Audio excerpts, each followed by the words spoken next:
Hello, my name is Lara. Welcome to SD Daily Story Channel. Our story today is called The Last Leaf. It was written by O. Henry. Let's get started. Have enjoy. Many artists lived in the Greenwich Village area of New York. Two young women named Sue and Johnsy shared a studio apartment at the top of a 3-story building. Johnsy's real name was Joanna. In November, a cold, unseen stranger came to visit the city. This disease, pneumonia, killed many people. Johnsy lay on her bed, hardly moving. She looked through the small window. She could see the side of the brick house next to her building. One morning, a doctor examined Johnsy and took her temperature. Then he spoke with Sue in another room. "She has one chance in, let us say, 10, he said. "And that chance is for her to want to live. Your friend has made up her mind that she is not going to get well. Has she anything on her mind?" She wanted to paint the Bay of Naples in Italy some day," said Sue.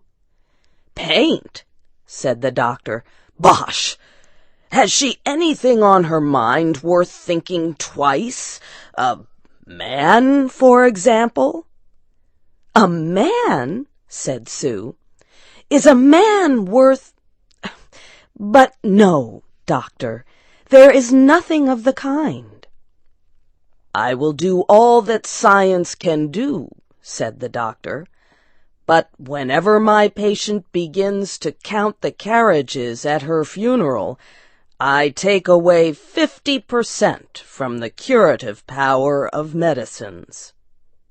After the doctor had gone, Sue went into the workroom and cried. Then she went to Johnsy's room with her drawing board, whistling ragtime. Johnsy lay with her face toward the window. Sue stopped whistling, thinking she was asleep. She began making a pen and ink drawing for a story in a magazine. Young artists must work their way to art by making pictures for magazine stories. Sue heard a low sound, several times repeated. She went quickly to the bedside. Johnsy's eyes were open wide. She was looking out the window and counting backward.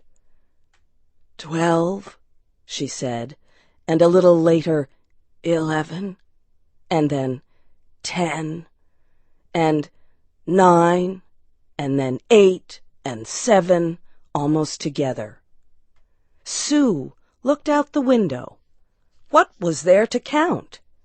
There was only an empty yard and the blank side of the house 7 meters away. An old ivy vine, going bad at the roots, climbed halfway up the wall. The cold breath of autumn had stricken leaves from the plant until its branches, almost bare, hung on the bricks. "What is it, dear?" asked Sue. 6, said Johnsy quietly. "They're falling faster now. 3 days ago there were almost 100. It made my head hurt to count them. But now it's easy. There goes another one. There are only 5 left now."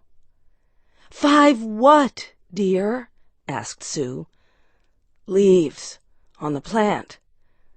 When the last one falls, I must go too. I've known that for 3 days.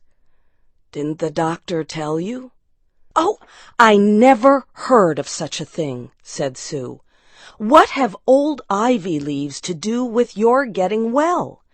And you used to love that vine. Don't be silly.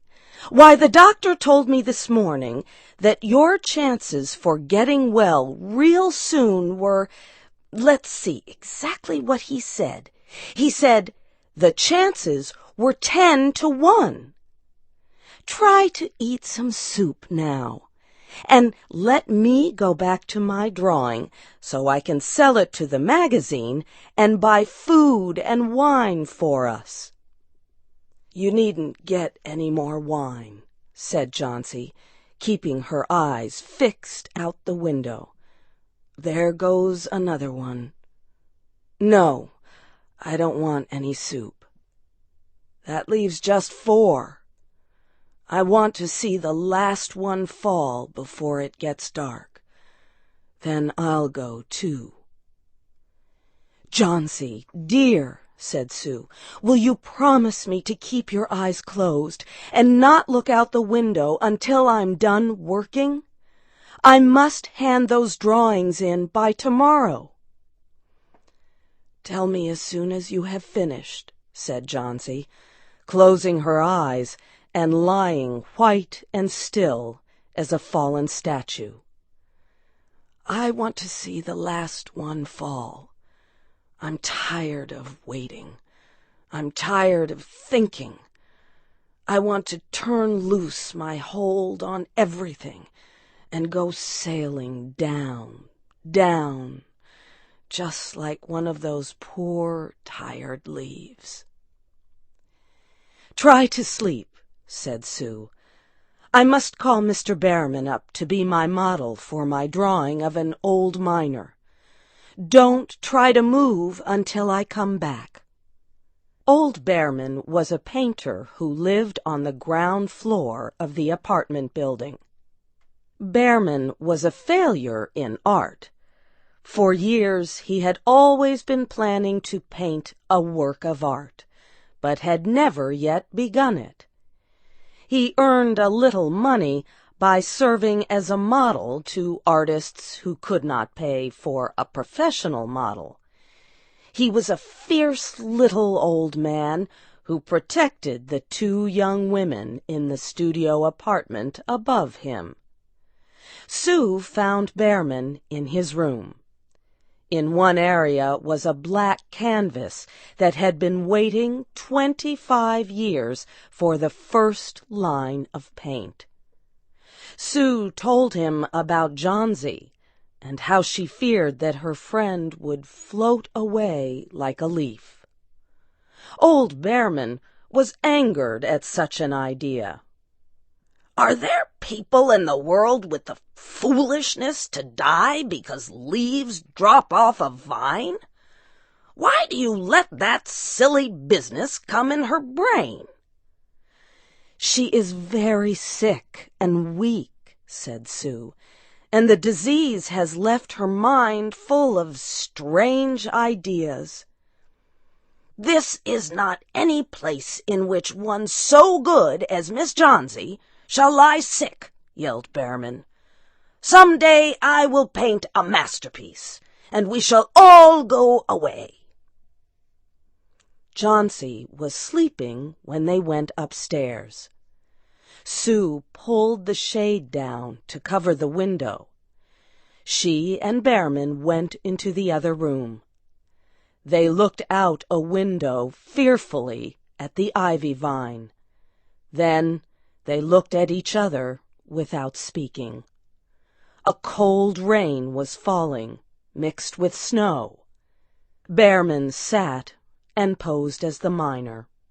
The next morning, Sue awoke after an hour's sleep. She found Johnsy with wide-open eyes staring at the covered window. "Pull up the shade. I want to see," she ordered quietly. Sue obeyed. After the beating rain and fierce wind that blew through the night, there yet stood against the wall one ivy leaf. It was the last one on the vine. It was still dark green at the center, but its edges were colored with the yellow. It hung bravely from the branch about 7 meters above the ground. "It is the last one," said Jauncey. "I thought it would surely fall during the night. I heard the wind. It will fall today, and I shall die at the same time." "Dear, dear," said Sue, leaning her worn face toward the bed, "think of me if you won't think of yourself. What would I do?" But Jauncey did not answer. The next morning, when it was light, Jauncey demanded that the window shade be raised. The ivy leaf was still there. Jauncey lay for a long time looking at it. And then she called to Sue, who was preparing chicken soup. "I've been a bad girl," said Jauncey. "Something has made that last leaf stay there to show me how bad I was. It is wrong to want to die. You may bring me a little soup now." An hour later she said, "Some day I hope to paint the Bay of Naples." Later in the day, the doctor came, and Sue talked to him in the hallway. "Even chances," said the doctor. "With good care, you'll win. And now I must see another case I have in your building. Behrman, his name is. Some kind of an artist, I believe. Pneumonia, too. He is an old, weak man, and his case is severe. There's no hope for him, but he goes to the hospital today to ease his pain." The next day the doctor said to Sue, "She's out of danger. You won. Nutrition and care now. That's all." Later that day, Sue came to the bed where Jauncey lay and put one arm around her. "I have something to tell you, White Mouse," she said. "Mr. Behrman died of pneumonia today in the hospital. He was sick only 2 days. They found him the morning of the first day in his room downstairs, helpless with pain. His shoes and clothing were completely wet and icy cold. They could not imagine where he had been on such a terrible night. And then they found a lantern, still lighted, and they found a ladder that had been moved from its place, and art supplies and a painting board with green and yellow colors mixed on it. And look out the window, dear, at the last ivy leaf on the wall. Didn't you wonder why it never moved when the wind blew? Oh, darling, it is Behrman's masterpiece. He painted it there the night that the last leaf fell."